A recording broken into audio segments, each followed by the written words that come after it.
ఓం శ్రీ మహాగణాధిపతయే నమ. శ్రీ షిరిడి సాయినాథాయ నమ. నక్షత్రాలలో మొట్టమొదటిది కృత్తిక నక్షత్రం. ఇది వేద ప్రామాణికం. అందుకే మీరు ఎప్పుడైనా చూడండి, నక్షత్ర హోమాలు, నక్షత్ర జపాలు చేసినప్పుడు కృత్తికతో ప్రారంభించి రేవతి పూర్తయిన తర్వాత మళ్ళీ అశ్విని భరణితో పూర్తవుతుంది. కానీ జ్యోతిష్ శాస్త్ర ప్రకారం అశ్వినియే మొట్టమొదటి నక్షత్రం. ఈ అశ్విని నక్షత్ర జాతకుల యొక్క జీవితం ఎంత గొప్పగా ఉంటుందంటే, గుర్రపు పరుగు ఎలా ఉంటుందో అలా ఉంటుందన్నమాట. గుర్రం అంటే అశ్విని అనగానే గుర్రము అనే అర్థం. హయము, అశ్విని, ఇవన్నీ కూడా.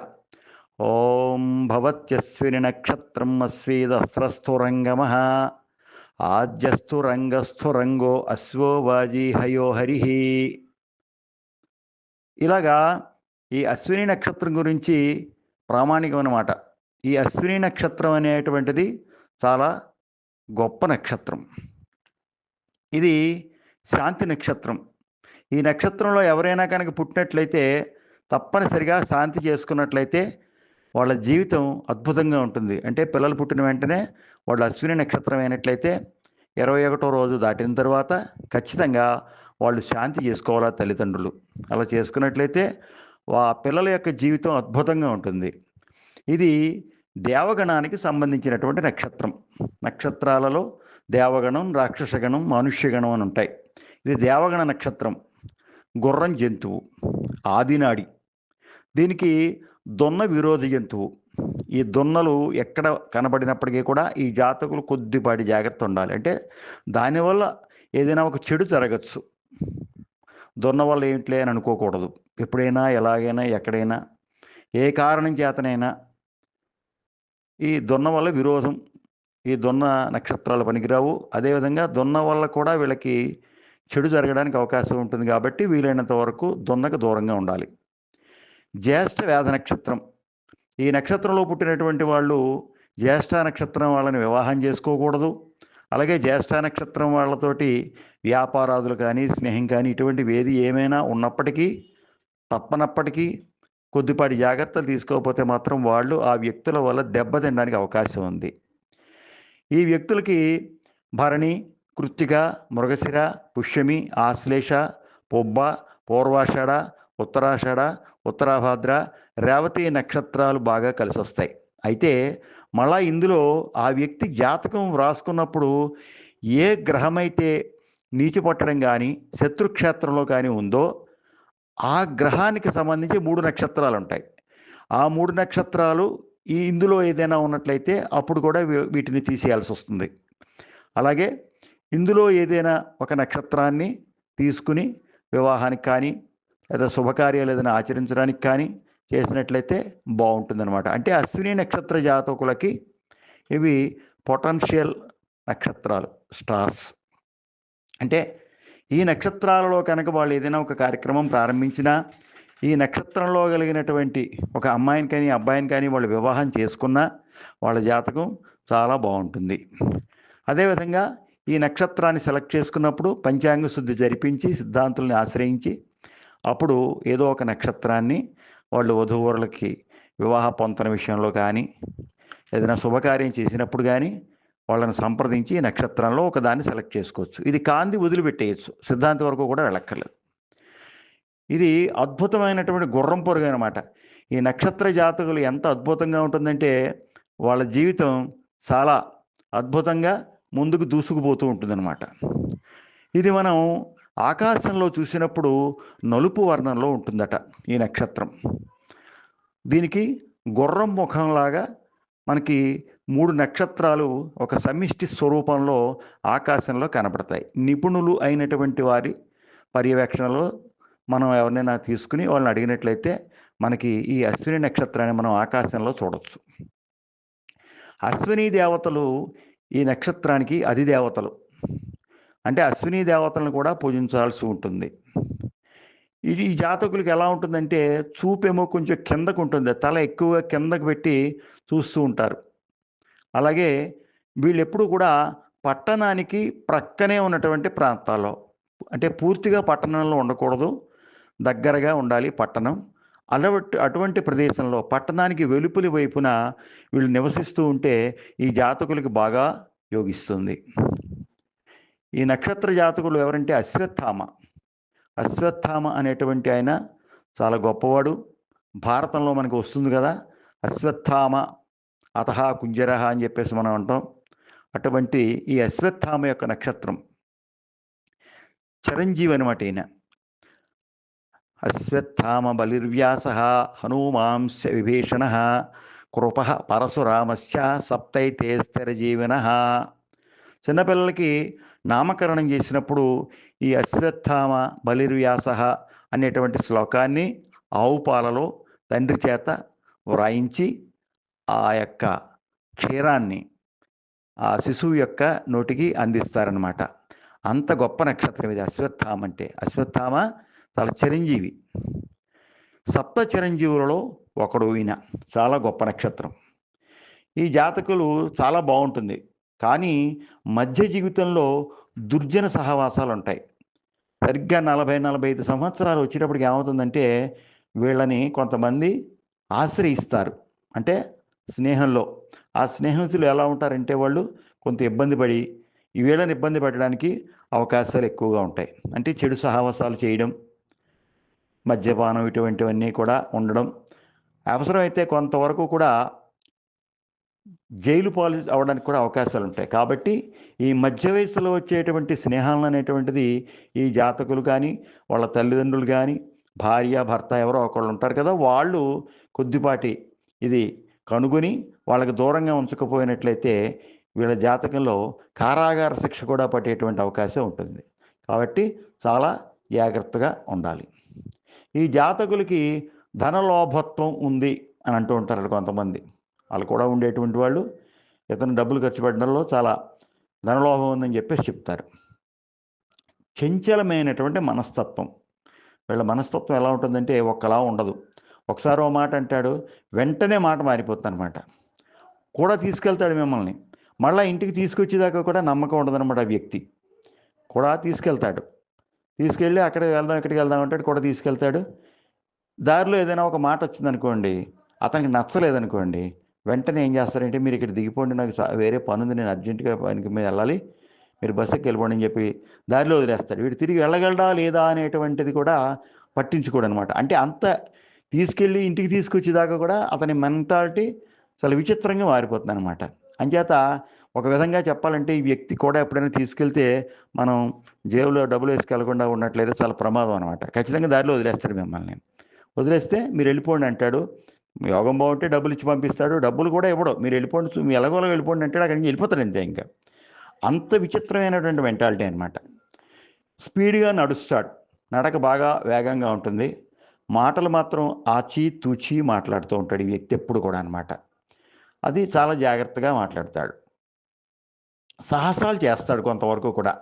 ఈ వ్యక్తి ఎలా ఉంటుందంటే సాహసాలు బాగా చేస్తూ ఉంటాడు. చంచలమైనటువంటి సుఖభోగాదులు. అతని యొక్క జాతకం ఎలా ఉంటుందంటే ఒకరోజు చాలా ఆనందంగా ఉంటాడు, ఓ రోజు విషాదం, మందు విందు అలా ఉంటుందన్నమాట. ఆ అమౌంట్ డబ్బులు గట్టిగా ఉన్నప్పుడు ఏంటంటే నా అంత గొప్పవాళ్ళు ఏంటంటాడు, హాయిగా తిరిగేస్తాడు.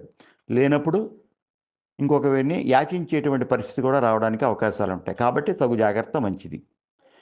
చూచే చోళ అనేటువంటి అక్షరాలు వచ్చేటువంటి విధంగా పేరు పెట్టుకుంటారు చాలామంది. ఒకవేళ అలా పెట్టుకోలేకపోయినప్పటికీ తప్పేమీ లేదు. ముద్దు పేరు కూడా పెట్టుకోవచ్చు ఇప్పటికీ కూడా, ఏదో ఒకలాగా లావణ్యను లాలియను అలాంటి నక్షత్రాన్ని బట్టి. ఎందుకంటే 4 అక్షరాలు 4 పాదాలకు సంబంధించిందనమాట. ఈ నక్షత్రంలో కనుక స్త్రీ చిన్నపిల్ల రజస్సులైనట్లయితే చాలా మంచిది. ఆ అమ్మాయి చాలా అదృష్టవంతురాలు, చాలా సౌభాగ్యవతిగా, ఆనందంగా, పుత్ర పౌత్రాభివృద్ధిగా అన్ని రకాలుగా కూడా చాలా బాగుంటుంది. ఈ జాతకులకి ఎలా ఉంటుందంటే సమయోచిత బుద్ధి. ఆ సమయానికి ఎలా చేద్దామా అని అనుకుంటూ ఉంటారు, అది చేయగలరు కూడా. కాకపోతే ఏంటంటే ఒకసారి బుద్ధి చెప్పాను కదా, చంచలం ఉంటుందన్నమాట. ఈ వ్యక్తి తోటి కాపురం చేసేటువంటి వాళ్ళకి కూడా కొన్ని ఇబ్బందులు ఉంటాయి. ఎందుకంటే సినిమాకి వెళ్దాం రెడీ అవ్వమంటాడు ఆయన, అన్నీ రెడీ అయిన తర్వాత ఇప్పుడేం వదిలే కూర్చో అంటాడనమాట. వదిలేస్తాడు, మొత్తం ప్రోగ్రామ్ అంతా క్యాన్సిల్ అయిపోతుంది అనమాట. ఇవిడేమో పాపం అంతా రెడీ అవుతుంది వెళ్దామని చెప్పేసి. మళ్ళీ సినిమాకి తీసుకెళ్ళాడు ఆయన. అంత ఇమ్మీడియట్గా క్షణక్షణం మారిపోతూ ఉంటుంది వీళ్ళ యొక్క బుద్ధి. విద్యావంతులు, చదువు బాగా వస్తుంది, వినయం ఉంటుంది, అన్ని విషయాల్లోనూ కూడా బాగా తెలివితేటలు ఉంటాయి, అన్ని విషయాల్లోనూ కూడా ఆరితేరి ఉంటాడనమాట. ఈ వ్యక్తి ఎలా ఉంటాడంటే చాలా వరకు కూడా అందగాళ్ళు అయి ఉంటారు. ఈ అశ్విని నక్షత్ర జాతకులు ఎక్కడైనా 1-2 విషయాల్లో కొద్ది తేడా ఉండొచ్చేమో కానీ ఆల్మోస్ట్ ఆల్ అందంగా ఉంటారనమాట. విశ్వాసపాత్రుడు, ఈ జాతకుడితోటి స్నేహం చేస్తే విశ్వాసంగా ఉంటుంది. కాకపోతే కొందరిలో కొన్ని క్షణాలలో ఇంతకు ముందు చెప్పినట్లుగా చంచలమైన బుద్ధి ఉండి మధ్యలో వదిలేసేటువంటి అవకాశాలు కూడా ఉంటాయి. కాబట్టి ఎంత విశ్వాసపాత్రుడైనప్పటికీ కూడా ఈ వ్యక్తితోటి ఉండేటప్పుడు కొంచెం జాగ్రత్తగా ఉండాలన్నమాట. మనం చూస్తూ ఉంటాం, పూర్వకాలం సినిమాల్లోనూ ఆ రాజు ఆ గుర్రం మీద వెళ్ళడం, ఆ గుర్రంలో ఉండగా యుద్ధం చేసి స్పృహ తప్పిపోవడం, అయినప్పటికీ ఆ గుర్రం మళ్ళా తీసుకురావడం తన్ని యథాస్థానానికి మనం చూస్తూ ఉంటాం కొన్ని కొన్ని సినిమాల్లో. నిజంగా అలాగే అంత విశ్వాసమైనటువంటి జాతకుడితనం. ఎంత విశ్వాసం అంటే తనల్ని కనుక నమ్ముకుంటే ఎవరైనా చాలా బాగా గుర్తుపెట్టుకుంటాడు, విశ్వాసం ఎక్కువ ఉంటుంది. అయినప్పటికీ ఇక్కడ చెప్పిన ప్లస్లు మర్చిపోకూడదు, మైనస్లు కూడా మర్చిపోకూడదు. ఒకే వ్యక్తిలో ప్లస్లన్నీ ఉంటాయని, ఈ వ్యక్తి మంచివాడని, ఈ వ్యక్తి చెడ్డవాడని మనం ఎప్పుడు కూడా దేన్ని మనం యోచించలేం. కారణం ఏంటంటే ప్రతి మనిషిలో కూడా మంచి ఉంటుంది, ప్రతి మనిషిలో చెడు ఉంటుంది. ఇది మంచి ఇది చెడు అని రాసిపోసినట్టుగా ఏమి ఉండదు, ప్రతి వ్యక్తిలో ఉంటుంది. అది మనం చూసుకోవాలి. అలంకార ప్రియుడు, చాలా మంచి జాగ్రత్తగా తయారవుతాడనమాట. నీట్గా కోటు టై కట్టుకోవడం, చక్కగా అలంకారంగా అద్భుతంగా అన్నీ రెడీ అవుతాడు. ఇతనికి ఉద్యోగం చేస్తే బాగా లాభిస్తుంది. ఈ జాతకుడికి ఉద్యోగం బాగా కలిసి వస్తుంది అనమాట. భూలాభం, భూములు కొంటాడు. గృహలాభం, గృహయోగం కూడా తప్పనిసరిగా ఉంటుంది. స్థిరాస్తిని వృద్ధి చేస్తాడు. ఈ వ్యక్తికి ఈ అశ్విని నక్షత్ర జాతకులకి ఎంతో కొంత భూములు, ఇళ్ళు, అమౌంట్లు అన్నీ కూడా ఉంటాయన్నమాట. వ్యాపారం కూడా బాగా కలిసి వస్తుంది. వ్యవసాయం చేసినప్పటికీ కూడా బాగా కలిసి వస్తుందన్నమాట. కాకపోతే 60 సంవత్సరాలు దాటిన తర్వాత మాత్రం ఈ వ్యక్తికి అనారోగ్య సూచన బాగా కనబడుతుందన్నమాట. ఒక విధంగా చెప్పాలంటే బాగా వంగిపోతాడు 60 దాటేటప్పటికి. అంచేత కొన్ని జాగ్రత్తలు తీసుకోవాలి ముందే. వీలైనంత వరకు కూడా సూర్య ప్రార్థన, ప్రతిరోజు కూడా ఈ వ్యక్తి సూర్య నమస్కారాలు చేసుకోవడం, ఆదిత్య హృదయ పారాయణ చేయడం, ఇటువంటివి కనుక చేసినట్లయితే ఈ జాతకుడికి అద్భుతంగా యోగిస్తుంది. ఈ సూర్యనారాయణ ప్రార్థన, ఆదిత్య హృదయం అనేటప్పటికీ ఆదిత్య హృదయ పారాయణ చాలామంది ఒకేసారి చేస్తారు. ఆదిత్య హృదయాన్ని ఎప్పుడు స్మరించినా కూడా 3 సార్లు చెయ్యాలి. అప్పుడు మాత్రమే కరెక్ట్గా రిజల్ట్ వస్తుంది. త్రిరాచమ్య శుచిర్భూత్వా ధనురాధాయ వీర్యవాన్ అన్నాడు. అంటే ఆనాడు శ్రీరామచంద్రమూర్తి వారే అగస్త్య మహాముని యొక్క సలహాతోటి 3 సార్లు చేసి విజయాన్ని సాధించాడు. రావణాసురుడితోటి యుద్ధం చేసి విజయాన్ని సాధించాడు. అంచేత ఇది ఎప్పుడు చేసినప్పటికీ కూడా మీకు సమయం లేకపోతే మానేయండి. అంతేగాని ఆదివారం ఖచ్చితంగా 3 సార్లు ప్రయత్నం చేయండి. అది తప్పనిసరిగా మంచి అద్భుతమైనటువంటి రిజల్ట్ వస్తుంది. దీనికి అధిపతి కేతువు ఎప్పుడైనా సరే జాతకంలో వాళ్ళకి కనుక బాగున్నట్లయితే కేతు స్థానాన్ని బట్టి ఈ జాతకుడి యొక్క అద్భుతమైనటువంటి రిజల్ట్ వస్తుంది.